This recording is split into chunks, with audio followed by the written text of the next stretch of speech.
Do you know what it's like to live as an undocumented immigrant family?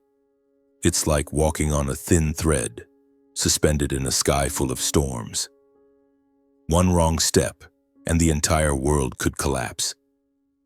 I lived in the shadow of that fear for the first 10 years of my life without even knowing I was running.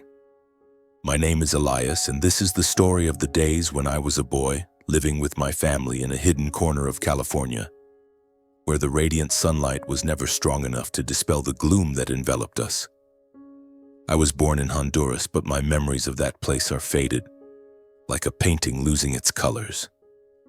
I only remember the red dirt roads, the crowing of roosters every morning, and the acrid smell of smoke from the stove in my grandmother's small house. My mother told me we left Honduras when I was 5, and my little sister Rosa was only 3. My parents never explained exactly why we had to leave, only repeating that it wasn't safe anymore. I didn't understand what not safe meant. To a child, the world was simply days spent playing in the fields, nights listening to my mother's lullabies, and moments when my father would hoist me onto his shoulders, point to the starry sky, and say, "One day, you'll do something great." But California didn't have stars like that. We arrived on a moonless night, crammed into a truck where the air was thick with the smell of sweat and fear. I remember falling asleep on my mother's lap, waking up to the flickering neon lights outside the window. My father whispered to my mother, "Just a few months, and we'll be fine." My mother didn't respond, only gripped my hand and Rosa's tightly, as if she feared we'd vanish if she let go. Our first home was a cramped apartment on the outskirts of Los Angeles, where the walls were so thin I could hear the neighbors' arguments every night. The neighborhood was full of people like us, immigrant families, faces always lowered when passing by police. My father worked in a garment factory 12 hours a day, sometimes 14. My mother took cleaning jobs, but only for families who didn't ask for papers. They paid her meager wages, but she never complained. "We have to survive, Elias," she said, her eyes tired but resolute. "Surviving is enough." I was 10 years old, a skinny boy with messy black hair and big curious eyes, always eager to learn about everything. I loved school. I loved the way my teacher smiled when I raised my hand to answer a question correctly. I loved the science books in the library where I could spend hours reading about planets and machines that could fly into the sky. School was the only place I felt I belonged. There I wasn't the immigrant's kid. I was just Elias, the boy who always topped the class in math and science. But at home, everything was different. My parents lived in another world, one where every doorbell, every police car passing by made them flinch. I still remember one evening when I was doing homework at the kitchen table and my father suddenly rushed in, turned off all the lights, and pulled the curtains shut. "Don't move, Elias," he whispered, his voice trembling. I heard my mother pull Rosa into a corner, telling her not to cry. Outside, the blue and red lights of a police car flashed by, then disappeared. My father slumped into a chair, breathing heavily, as if he'd just escaped an invisible monster. I didn't understand what was happening, but I knew enough not to ask. Asking only made my father angry, and when he was angry, he would yell, or worse, fall into a silence so heavy it felt like it could crush the entire house. Rosa, my little sister, was the only light in those dark days. She was 6 years old, tiny and delicate like a doll, with curly hair and a smile that could melt anything.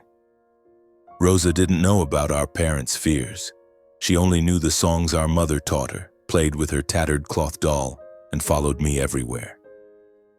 "Elias, tell me a story about Mars," she'd beg, and I'd make up tales about aliens living in glass cities.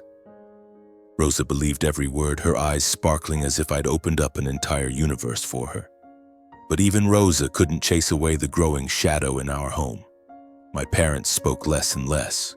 They argued more, often at night when they thought Rosa and I were asleep. I heard my mother cry, heard my father punch the wall, heard words like deportation, border, papers. I didn't fully understand, but I knew those words carried an invisible danger, like a venomous snake lurking in the dark. Once I heard my mother whisper, If they catch us, they'll take the kids away from us. My father replied, his voice bitter. Better that than letting them die in Honduras. I began to realize that my family was running from something, but I didn't dare ask.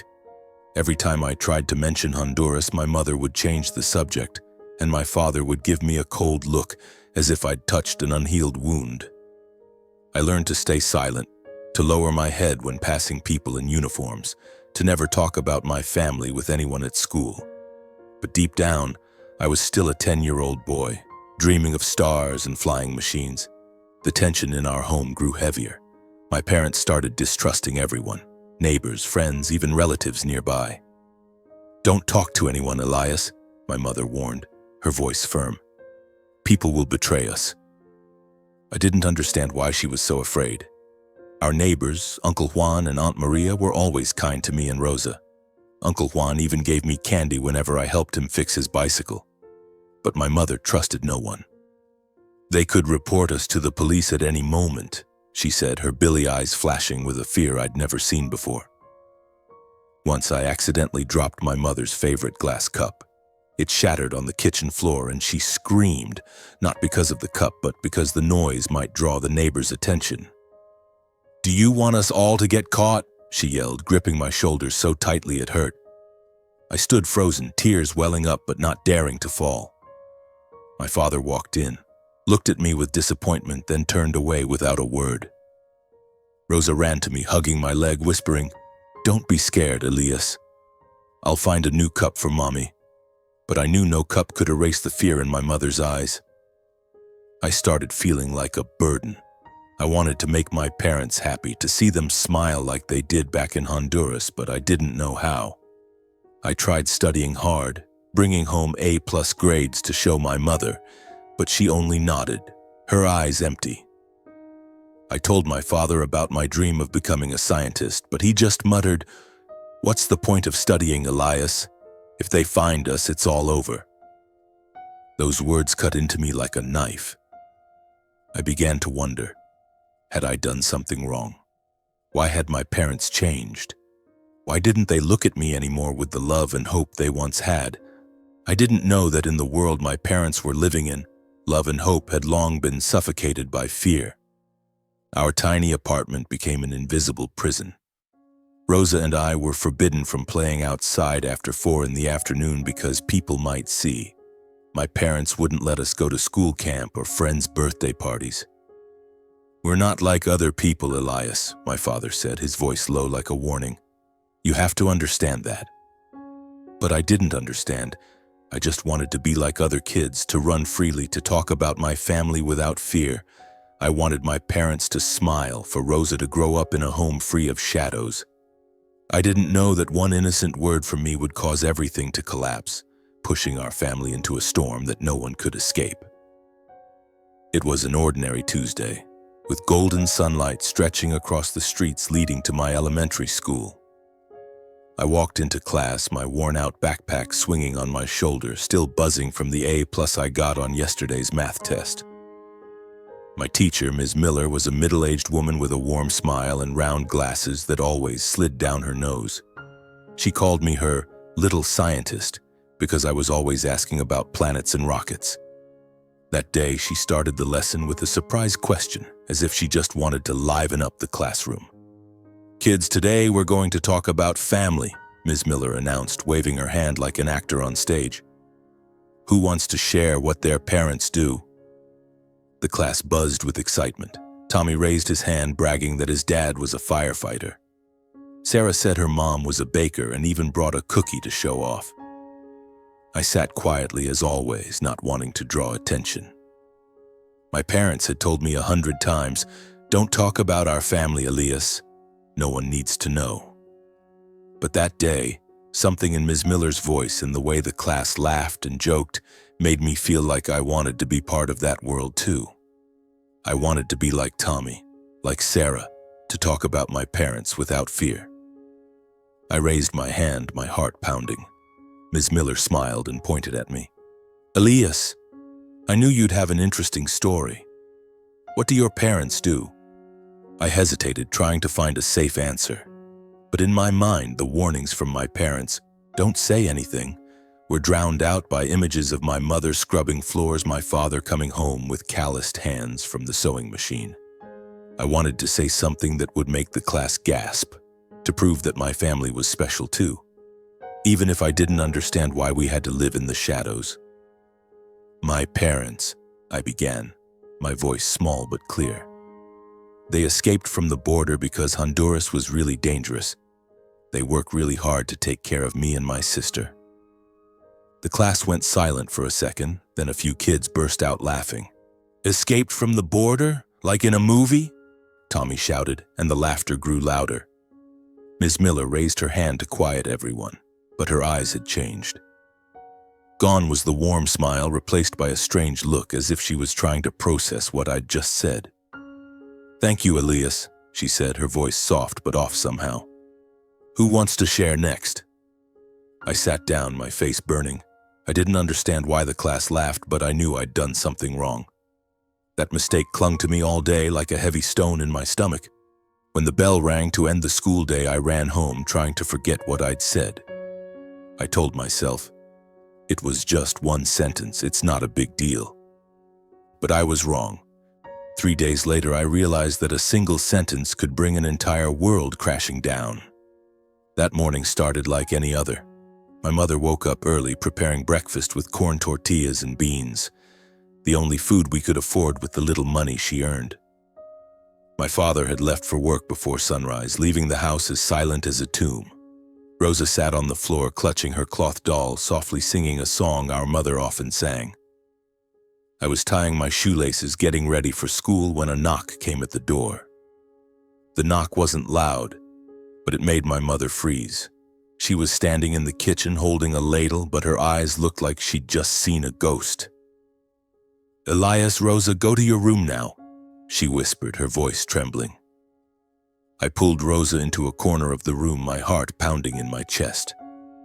I didn't know what was happening, but the way my mother crouched low, tiptoeing toward the door, made me feel like a monster was standing outside. My mother peeked through the peephole, then turned back, her face pale as death. "Police?" she whispered, almost inaudibly. Rosa clung to me, her doll falling to the floor. I wanted to ask what was going on, but my throat was dry and no words came out. The knocking came again, louder this time. "Open the door. This is Immigration and Customs Enforcement," a deep voice boomed from outside. My mother stepped back, clutching her chest as if she might collapse. I'd never seen her so terrified. She ran to us, knelt down, and grabbed me and Rosa by the shoulders. "Listen to me, don't say a word, not a single word. Understand?" I nodded, but my mind was a mess. Immigration and Customs Enforcement. What was that? Why were they here? I looked at Rosa, saw her trembling, and tried to smile to reassure her, even though I was panicking too. My mother opened the door and 3 men in uniform stepped inside. They were tall, their faces cold, carrying folders and radios that crackled with static. One of them, with short hair and eyes sharp as knives, spoke. "Are you Sofia Martinez? We need to see your and your family's documents." My mother stammered, trying to say something in English, but her voice shook so much I could barely understand her. We haven't done anything wrong," she said, clutching the edge of her shirt. The man didn't respond, just handed her a piece of paper. "This is a summons. You and your family need to appear in immigration court next week. Have your documents ready." I didn't know what an immigration court was, but I knew it wasn't good. My mother nodded, taking the paper with trembling hands, and the men left, leaving the house in suffocating silence. Rosa started crying, and my mother pulled her into her arms, whispering comforting words. She didn't believe herself. I stood there, frozen, feeling like the world was crumbling beneath my feet. My father came home late that night, when it was already pitch black outside. Rosa and I were sitting on the bed, trying to sleep but unable to. My mother's voice carried from the living room as she recounted everything to my father, each word like a hammer striking my heart. "They know, Carlos," she said, her voice breaking. "They know we don't have papers. They're going to deport us." My father didn't respond right away. I heard him sigh, then the sound of a chair being shoved aside. "Who said something?" he roared, his voice thick with anger. "Who betrayed us?"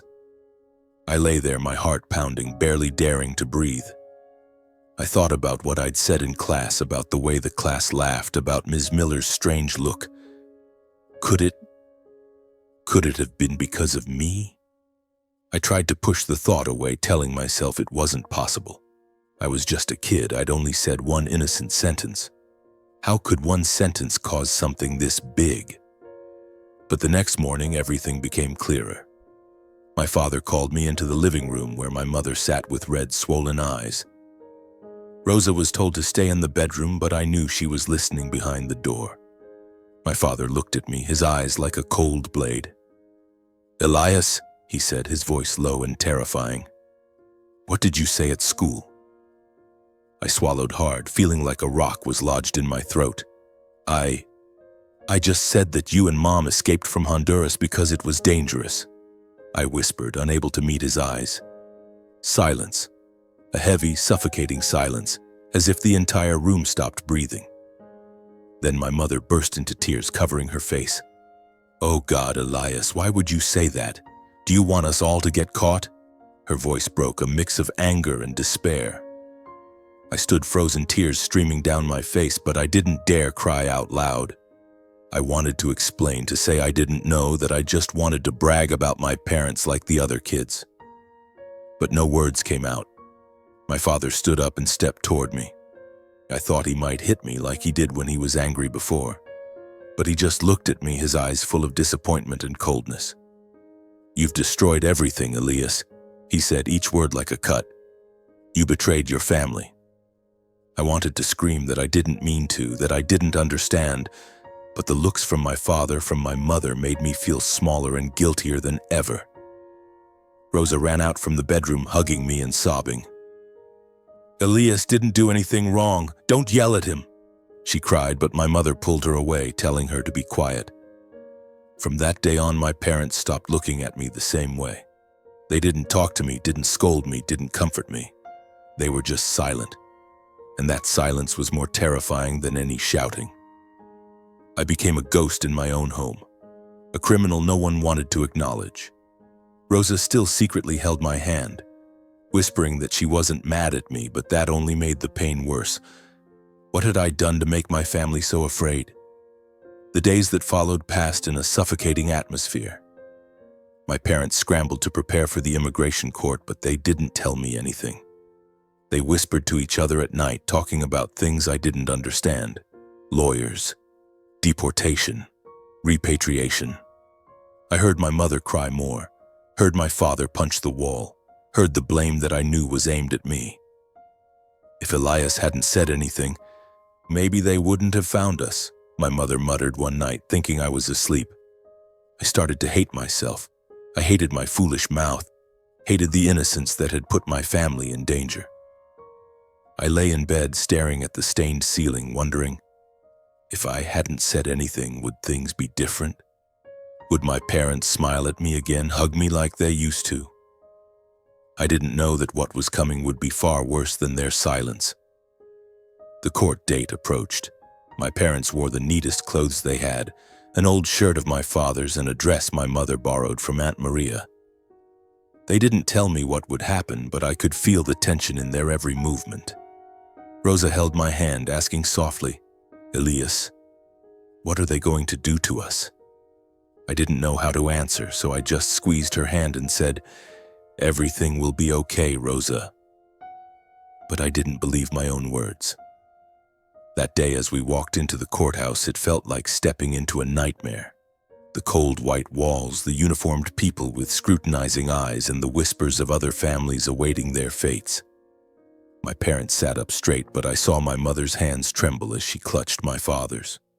Rosa sat beside me, hugging her doll, her wide eyes scanning the room. And then, the man in the black robe, the judge, read a long paper filled with words I didn't understand. But one word kept repeating, like a hammer striking my heart. Deportation. I looked at my parents, hoping they'd say something, do something to change it all. but they just sat there, motionless like stone statues. When we left the courthouse, my mother hugged Rosa and cried. My father said nothing, only gripped my hand tightly, not to comfort me, but out of desperation. I knew from that moment everything had changed forever, and I, a 10-year-old boy, was the one who had unknowingly set it all in motion. On the way home, no one said a word. My father drove the old truck, its engine groaning as if mourning on our behalf. Rosa sat beside me in the back seat, clutching her cloth doll, her wide eyes filled with confusion. She whispered, "Elias, what's deportation?" I wanted to answer, to say something to comfort her, but my throat tightened. How could I explain when I didn't fully understand myself? I just held her hand, squeezing it tightly, and whispered, "Don't be scared, Rosa.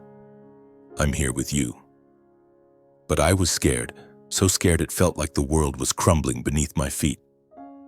I glanced at my father through the rearview mirror, hoping to catch his eye, hoping he'd turn around and say everything would be okay. But he didn't look at me. No one did. I felt like a ghost, as if I'd become invisible in my own family. The days after the court hearing were an endless string of tension and silence. Our tiny apartment, already cramped and gloomy, now felt like a true prison. My parents no longer argued at night. They didn't speak at all. They just worked, prepared, and whispered plans I wasn't allowed to know. I overheard fragments, words like plane tickets, Honduras, voluntary repatriation. Each word was a cut to my heart, a reminder that everything I knew, this home, my school, my dreams of Mars, was about to vanish. My parents no longer looked at me with love. Instead, their gazes were cold, filled with blame. My mother stopped singing lullabies to Rosa, stopped stroking my hair while I did homework. My father no longer spoke of stars or the great things I'd do. They treated me like a traitor, someone who had destroyed their American dream. I wanted to scream that I didn't mean to, that I was just a 10-year-old boy, that I didn't know my innocent words would lead to this disaster. But every time I opened my mouth, my father's look silenced me. Rosa was the only one who didn't change. She still followed me around, still held my hand when Mom wasn't looking, still whispered innocent questions. "Elias, can we stay here? I don't want to leave school." I didn't know how to answer.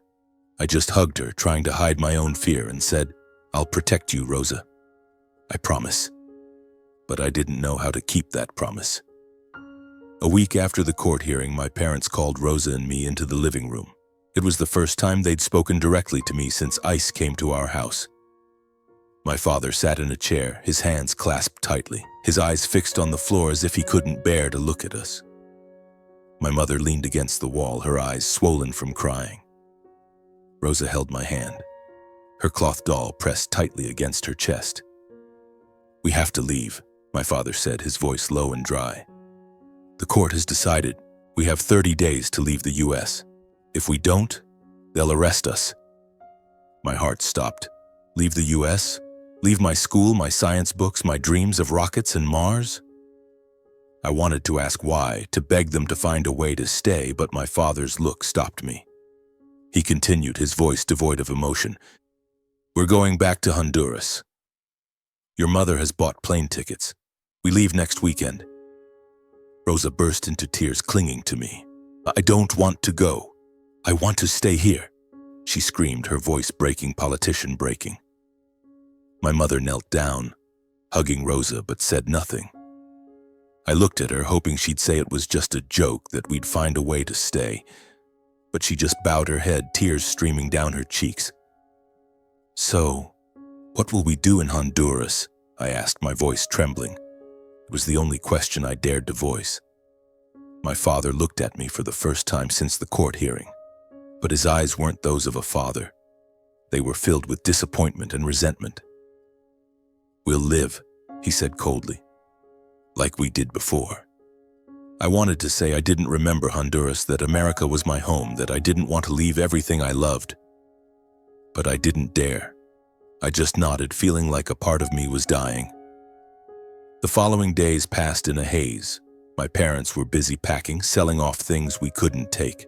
The old kitchen table, the TV with a broken corner, a few clothes my mother had carefully mended. They did everything mechanically as if they'd accepted their fate. But for me, every item sold was a piece of our life torn away. I stopped going to school. My parents said it wasn't necessary, that it won't matter when we're leaving soon. I sat in my room staring at the science books I loved, wondering if there'd be libraries in Honduras where I could read them. Rosa sensed my sadness. She brought her doll, placed it in my lap and said, "Elias, this doll is coming with us. It'll remind me of this house." I smiled at her, but the smile hurt more than tears. I didn't want Rosa to remember this house as a distant memory. I wanted her to grow up here, to go to school, to sing happy songs. But I had no say in the matter. I was just a 10-year-old boy who had destroyed everything with one foolish sentence. The night before we left, I couldn't sleep. I lay in bed hearing my mother's soft sobs from the living room. My father didn't comfort her as he usually did. He just sat there, silent like a shadow. I wanted to run out, to hug her and say I was sorry, that I'd do anything to fix my mistake. But I knew nothing could be fixed. The day we left the apartment, a light rain fell. The tiny drops pattered on the truck's roof as if crying for us. My parents packed only 2 small suitcases, holding everything left of our life in America. Rosa clung to her doll and I carried an old science book, the only one I couldn't bear to leave behind. We got into the truck heading to the airport and no one said a word. At the Los Angeles airport, a chill ran down my spine. The airport was vast, crowded with the hum of announcements and the rush of people. My parents led us through the crowd, their faces tense and exhausted. I held Rosa's hand, trying to keep her calm, though I was trembling myself. I didn't know what awaited us in Honduras, but I knew it wouldn't be like anything I'd dreamed of. My father stopped in the waiting area, turning to me. "Elias, sit here and don't wander off," he said, his voice flat. "Your mother and I are taking Rosa to get some water." I nodded, though something felt wrong. I watched my mother lead Rosa away, her doll dangling in her hand. My father stood there for a moment, looking at me with an expression I couldn't read. Then he turned and followed them. I sat on the chair, clutching my science book, trying to focus on the words about Mars, but my mind was a mess. Time passed. 5 minutes, 10, 20. I started to worry. Why were they taking so long? I stood up, scanning the crowded waiting area, searching for them. But they weren't there. Not at the water stand, not at the gift shop, nowhere. A cold dread gripped my chest. I ran to the information desk, my voice shaking as I asked the staff member, "The flight to Honduras, has it taken off?" The woman looked at me, her eyes full of pity. "That flight left 10 minutes ago," she said. "Where's your family?" I didn't answer. I couldn't. I ran through the waiting area, calling for my mother, my father, Rosa, but only my own voice echoed back. They were gone. They'd boarded the plane, leaving me behind. I collapsed into a chair, tears streaming uncontrollably. My science book fell to the floor, open to a page about Mars, the place I'd once dreamed of reaching. But now that dream felt further away than ever. My parents had abandoned me. They'd chosen to leave without me, and Rosa, my little sister, was gone with them. An airport worker approached, placing a hand on my shoulder. "Are you okay, sweetie?" "Where's your family?" she asked, her voice gentle but worried.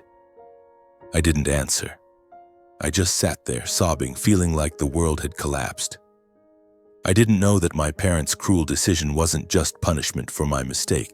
It was the beginning of a long journey, where I would have to find a way to rise from the ashes of my own life. Tears blurred everything.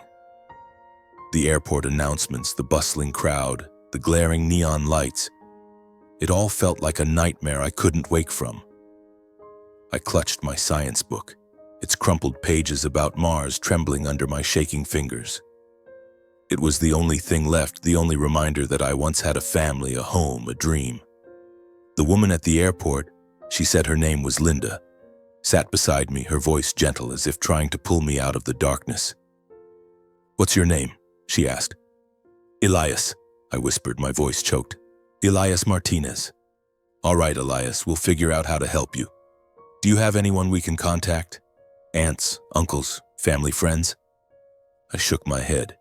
My parents never spoke about relatives in the US.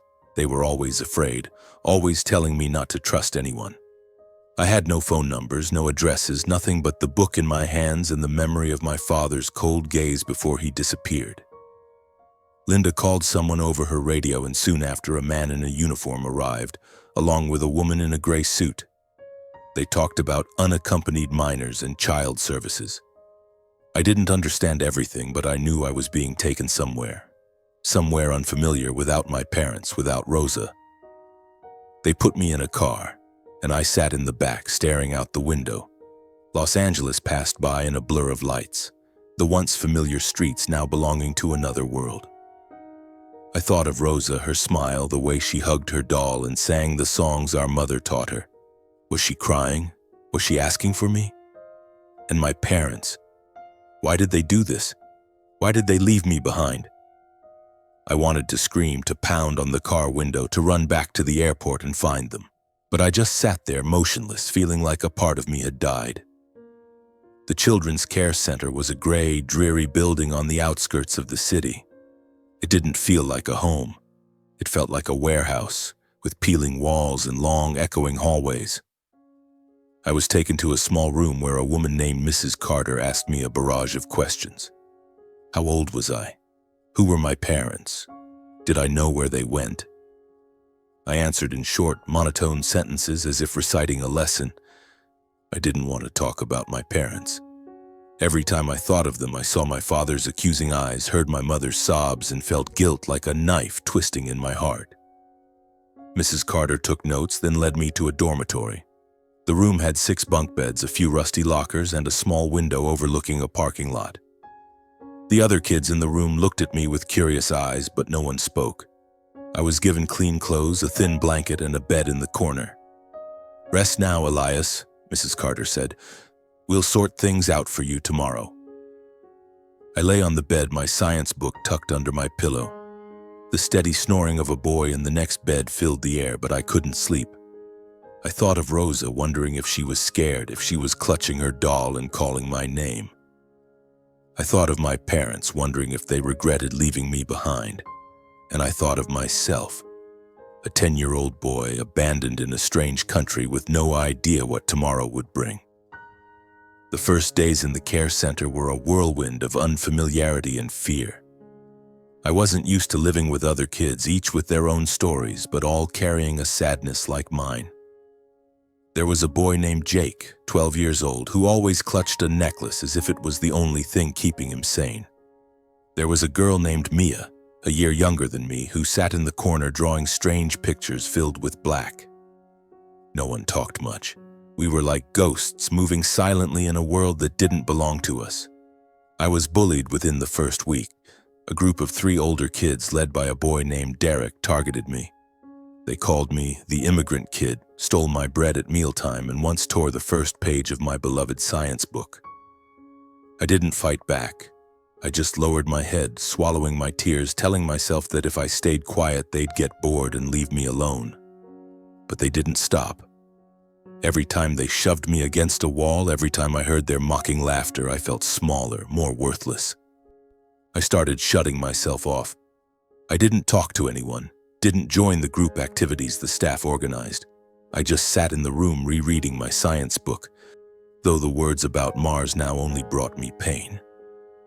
I wondered if there was a planet out there for kids like me, kids who were abandoned, forgotten. I scribbled notes in the margins of the book. Rosa, I'm sorry. Mom, Dad, why? But no one answered. Time passed and I was moved from one care center to another. Each place was the same. Cold walls, creaky bunk beds, unfamiliar faces. I was brought to meet potential foster families, but no one wanted me. He's too quiet, they said. He has emotional scars. I didn't know what emotional scars meant, but I knew it had to do with the way I didn't smile, didn't talk, didn't look people in the eye. I knew it had to do with the pain in my heart, a pain I couldn't put into words. By the time I was 13, I had nearly given up hope. I'd been in the foster system for 3 years and no family wanted me long term. I started to think I'd always be a kid who didn't belong anywhere, a ghost drifting from place to place. But then one day I was taken to meet a family in San Diego, the Garcias. Mrs. Elena Garcia was a Mexican woman with long black hair and a smile as warm as sunlight. Her husband, Mr. Miguel, was a mechanic with calloused hands but kind eyes. They had a daughter, Isabella, only 5 years old, who ran around the house with infectious laughter. When I stepped into their home, I felt a strange sensation, as if I'd entered a world I didn't deserve. "Elias, welcome," Mrs. Elena said, placing a hand on my shoulder. "You can call me Mama Elena, okay?" I nodded but said nothing. I didn't dare trust. I'd seen too many families seem kind only to reject me after a few weeks. But Mama Elena was different. She was patient, never pushing me to talk or smile. She cooked hot meals, tamales, enchiladas, and always saved the biggest portion for me. Mr. Miguel taught me how to fix bicycles, even though I was so clumsy I dropped tools everywhere. Isabella followed me around, calling me Brother Elias and shoving her scribbled drawings into my hands. Slowly, I began to open up. Not because I wanted to, but because Mama Elena had a way of melting the walls I'd built around myself. One evening, as I read my science book in the living room, she sat beside me. "You like Mars, huh?" she asked, pointing at the page. I nodded, hesitant. "I wanted to be a scientist. Before." "Before?" she asked gently. "What about now?" I didn't answer right away. I thought of my parents, of Rosa, of the airport, of the years in darkness. Now. "I don't know anymore," I whispered. Mama Elena didn't press me to say more. She just placed a hand on my shoulder, gentle but firm. "Elias, you don't have to know right now. But I believe you'll find your path. And I'll be here, okay?" For the first time in 3 years, I felt a tiny spark of hope. It was fragile, easily broken, but it was there. When I was 14, the Garcias officially adopted me. It was the first time I had a real home since being abandoned. Mama Elena and Mr. Miguel didn't try to replace my parents, but they gave me something I'd lost long ago. A sense of safety. I started going to school again, and this time I excelled more than ever. I fell in love with technology, with lines of code that could turn ideas into reality. At school, I earned a small scholarship, then a bigger one. I started dreaming again, not of Mars, but of a future where I could stand on my own. But even with Mama Elena's help in healing parts of me, the wound in my heart remained. Every night I lay in bed thinking of Rosa. Where was she? Was she safe? And my parents? Did they ever think of me? I wrote letters I never sent, pouring my pain and questions onto paper. "Rosa, I'm sorry I couldn't protect you. Mom, Dad, why did you leave me?" I didn't know that years later I would find answers. But first I had to learn to survive, to rise from the darkness, and to believe that I deserved a better future. When I was 16, I was accepted into a high school specializing in science and technology in San Diego. For the first time, I felt like I belonged somewhere. The school wasn't just classrooms, it was a world of ideas, machines, and lines of code that could turn dreams into reality. I was captivated by computers, by how numbers and symbols could create something alive, a program, an app, a new world. Every evening I sat in my room under the dim light of a desk lamp, coding on an old computer Mr. Miguel had bought from a second-hand shop. "You'll do great things, Elias," he said, patting my shoulder. "I see the spark in your eyes." At school, I was an outstanding student. I studied harder, joined tech clubs, and earned a full scholarship to UC Berkeley, one of the top universities for technology. The day I received my acceptance letter, Mama Elena hugged me and cried, while Mr. Miguel opened a bottle of soda and declared, "Today is Elias's day." Isabella danced around the house, shouting that she'd become an astronaut to meet brother Elias on Mars. I laughed, but deep down I wondered if Rosa ever got to experience moments like this. UC Berkeley was a whole new world. Vast lecture halls, libraries brimming with books and students from all over the globe. I felt small, like a grain of sand in an ocean, but also determined. I chose computer science as my major, and every day I dove into studying coding and group projects. But I didn't just want to learn. I wanted to create something meaningful, something that could help kids like me. Kids who grew up in the shadows, without family, without hope. In my sophomore year, I teamed up with two friends, Priya and Jamal, to start a project. Our idea was an educational app for kids in the foster system, a platform offering free lessons, mental health guidance, and connections to mentors. I named it Bright Path, a path of light, because I wanted kids like me to have a way forward even when they felt lost. Priya, an Indian girl with a radiant smile, handled the interface design. Jamal, a black guy with an endless sense of humor, took on marketing. And I coded day and night, forgetting to eat or sleep, as if each line of code was a way to atone for my past mistakes. But starting a company wasn't easy. Our first version failed miserably. The app was buggy, no one downloaded it, and we ran out of money after 6 months. Priya and Jamal wanted to give up, but I couldn't. I remembered the nights in the care center, lying on a bunk bed, clutching my science book and dreaming of a better future. I didn't want other kids to feel that despair. "We'll do it again," I told them, my voice firm. "We have to make it work." We started over, fixed bugs, improved the app, and sought investors. One day at a startup conference in San Francisco, I stood before hundreds of people and told my story. Not about my parents or the airport, but about the kids in the foster system, the kids who needed a chance. I wasn't used to public speaking, but as I spoke, I felt a fire ignite inside me. Bright Path isn't just an app, I said. It's a promise that no child gets left behind. An investor, a woman named Karen Lee, approached us after the presentation. She said my story had touched her heart, and she wanted to invest. With her funding, we expanded Bright Path, added new features, and partnered with nonprofits. Our app was downloaded thousands of times, featured in the press, and even appeared on a local TV show. By the time I was 28, Bright Path had become a multi-million-dollar company, and I, Elias Martinez, the boy abandoned at the airport, had become a self-made millionaire. Success came quickly, but it didn't erase the scars in my heart. I bought an apartment in San Francisco with windows overlooking the bay, but every night I lay in bed thinking of Rosa. I still wrote letters I never sent, pouring my pain and questions onto paper. "Rosa, are you okay? Do you remember me? Mom, Dad, do you ever regret it?" I didn't talk about my biological family with anyone, not even Priya or Jamal.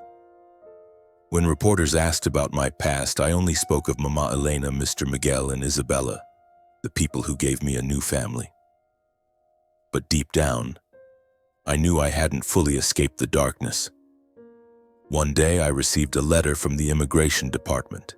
After years of working, contributing to the community, and being sponsored by a nonprofit, I officially became a legal U.S. citizen. The day I held my citizenship certificate, I stood in front of a mirror, looking into the eyes of a 28-year-old man, no longer the 10-year-old boy left behind. Mama Elena hugged me and cried, saying she was proud of me. Mr. Miguel opened a bottle of soda, just like the day I got into Berkeley. Isabella, now a teenager, drew a picture of me standing on a red planet with the words, "Brother Elias, Mars scientist." I smiled, but inside I felt an emptiness. Success, money, citizenship, none of it could fill the void of being abandoned. I knew that to truly move forward, I had to face my past. I had to return to Honduras to find my parents and Rosa, not to forgive, but to let them know who I had become despite everything. The decision to return to Honduras came during a sleepless night, as I sat in my luxurious San Francisco apartment, gazing out at the bay twinkling with lights. I was 30 years old, a millionaire, a U.S. citizen, someone the press called a tech phenomenon. But in the mirror, I still saw the 10-year-old boy clutching a science book at the airport, waiting for a family that never came back. I couldn't keep running from that boy. I had to face him, and them. I began preparing but didn't tell anyone, not even Mama Elena, Priya, or Jamal. This was my journey alone, a pilgrimage to close a painful chapter of my life. I contacted a nonprofit in Honduras offering to fund a library project for a school in a poor rural area. The school I had attended before we left. It was an excuse to return, a way to hide my true purpose, finding my parents and Rosa. I didn't want them to know I was coming, didn't want them to prepare. I wanted them to see me, Elias Martinez, the man I had become, and face the choice they made years ago. The plane landed in Tegucigalpa on a sweltering morning, the smell of red earth and dust filling my nostrils as I stepped out of the airport. Honduras wasn't like the faded memories I had. The bumpy roads, noisy markets, and ramshackle houses felt both familiar and foreign. I traveled with a small group from the nonprofit, posing as an anonymous donor, but inside, I was a boy searching for his way back home. My village, a small place nestled among hills, was as poor as it had been 20 years ago. The red dirt roads were now muddy from rain, and the tin-roofed houses creaked under the sun. I visited my old elementary school where I used to sit under a thatched roof listening to the teacher talk about the world beyond. The school was now a crumbling row of buildings with children in patched uniforms, but their eyes lit up when they saw us bring books and computers. I stood before the classroom introducing the library project, but my mind was elsewhere. I looked out at the schoolyard where I used to play with Rosa, wondering if she still remembered this place. After the ceremony, I spoke to an elderly teacher, Ms. Anna, the only one left from my time here. "Do you know the Martinez family?" I asked, trying to keep my voice steady. "Carlos and Sofia Martinez, they used to live here." Ms. Anna looked at me, her eyes wary but softening. "Martinez? They came back here years ago after leaving the U.S. They live at the edge of the village in a small shack. But their life hasn't been easy, young man." My heart tightened. I didn't ask more, just thanked her and left. I didn't want Ms. Anna to know who I was, didn't want anyone to know. I needed to see my parents with my own eyes, to face them before they saw me. That night I stayed at a small guest house in the village, lying on a hard bed, listening to the hum of insects outside the window. I took out my science book and flipped to the page about Mars where I had once scribbled, "Rosa, I'm sorry." I wondered if my parents ever thought of me, if they ever wondered whether I was still alive. And Rosa? Where was she? Was she safe? Was she happy? The next day I walked to the edge of the village, to the place Ms. Anna had described. My parents' shack was hidden behind a row of trees, small and dilapidated, with a leaky tin roof and cracked mud walls.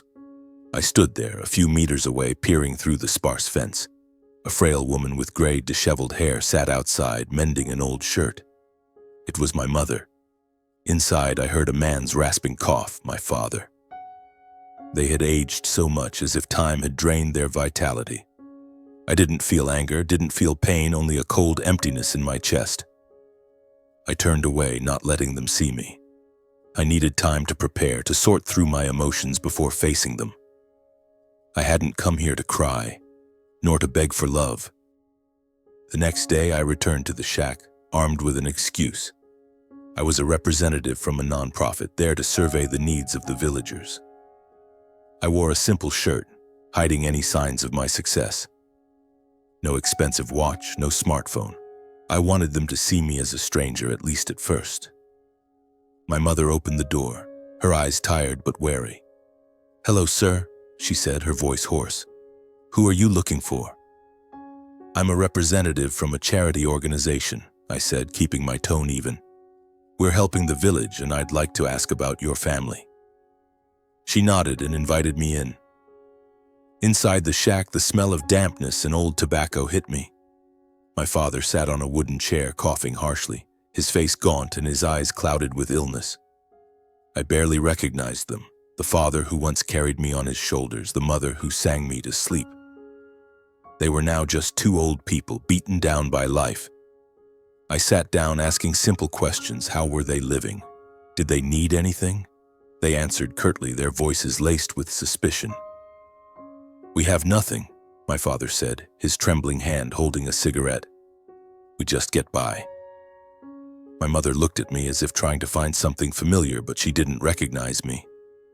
How could they? The 10-year-old boy was now a 30-year-old man with neatly combed hair and a confident voice. After a few minutes, I couldn't take it anymore. I looked straight into my mother's eyes, then my father's, and said, "I'm not a stranger. I'm Elias Martinez, the son you left behind at the airport 20 years ago." Silence. A heavy silence, as if the world stopped breathing. My mother froze, her hands trembling, the shirt she was mending falling to the ground. My father lifted his head, his cloudy eyes widening, but he said nothing. Then my mother burst into tears, covering her face, muttering, "Elias, oh God, Elias, you're alive." I didn't cry. I couldn't cry. I just sat there staring at them, feeling like a stone was pressing down on my chest. "I survived," I said, my voice colder than I intended. "I became successful, a US citizen, a millionaire, without any help from either of you." My father tried to say something, his voice catching. "Elias, we had no choice. We thought you'd be better off staying." But his excuses only fueled my anger. Better off? Abandoned at an airport, thrown into the foster system, bullied and rejected time and again, was that better off? My mother knelt down, grabbing my hand. "My son, I'm so sorry. I didn't know what you went through." She sobbed, but I pulled my hand away. I didn't want her pity. I didn't want her belated apologies.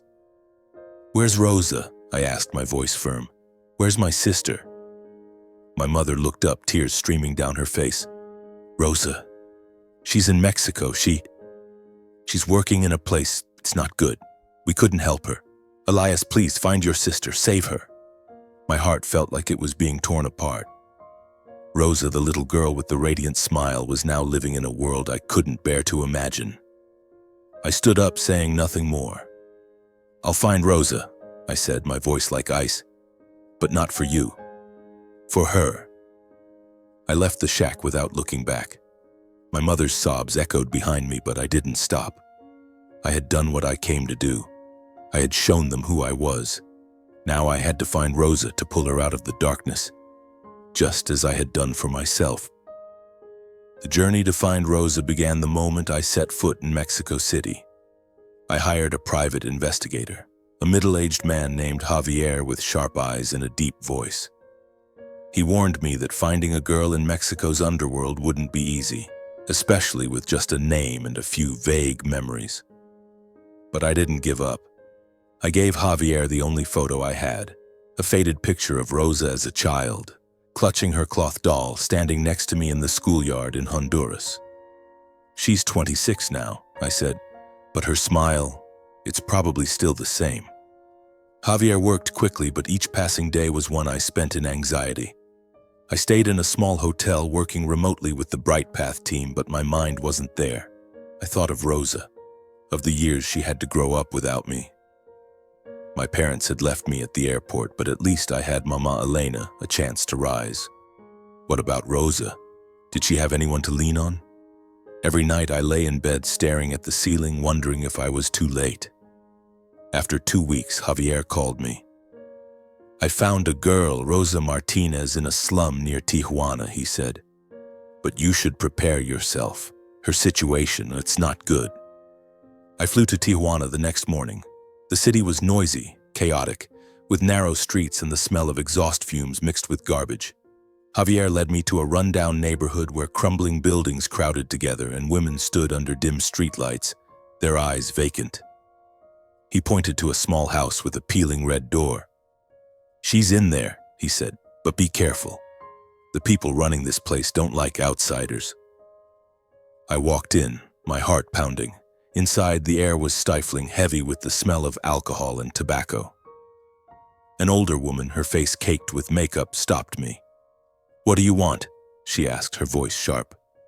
"I'm looking for Rosa Martinez," I said, trying to keep my voice calm. "I'm her brother." She eyed me suspiciously but led me through a dark hallway.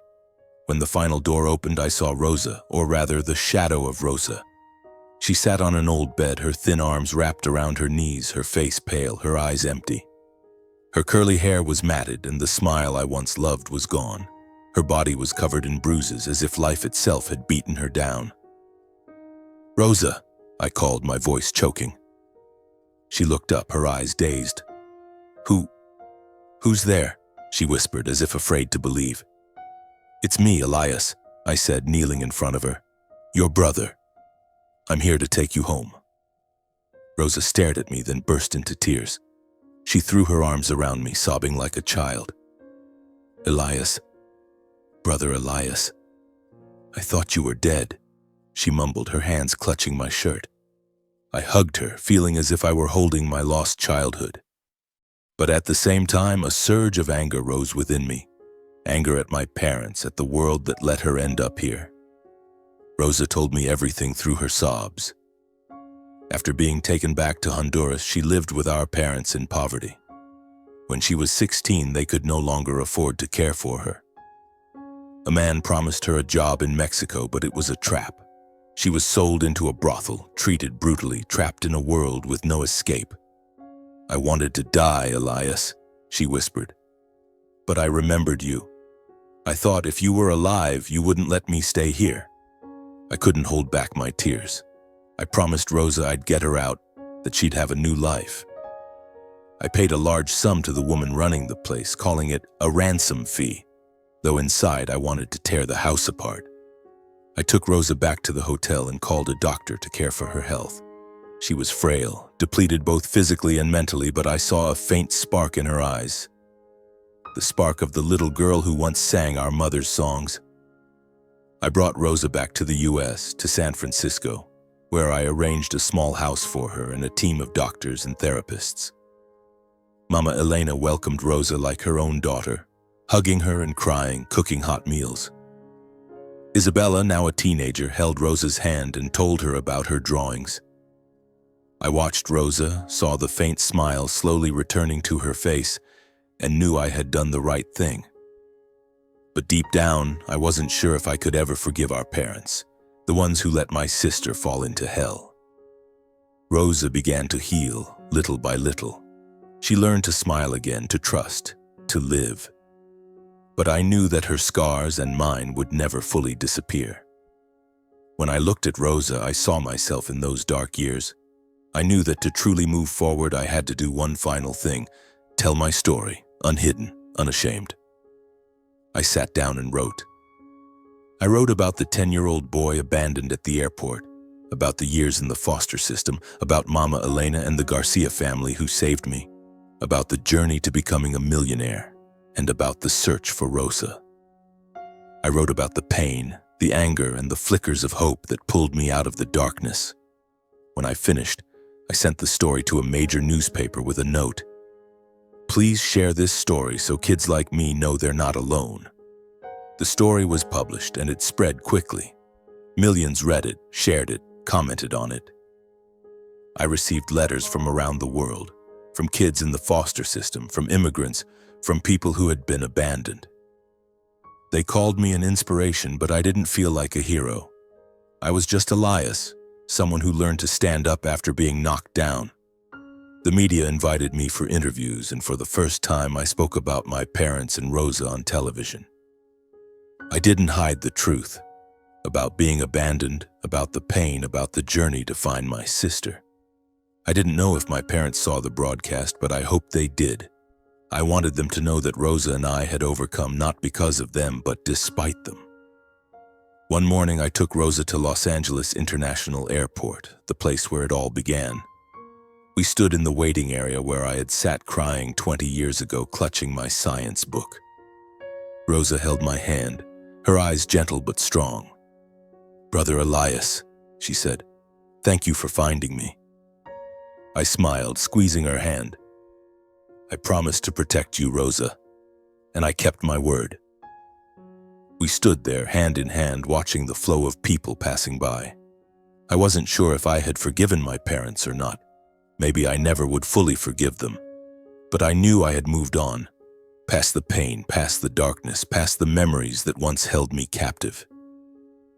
The airport was no longer a place of abandonment. It was the place where Rosa and I started anew, together, free in our souls.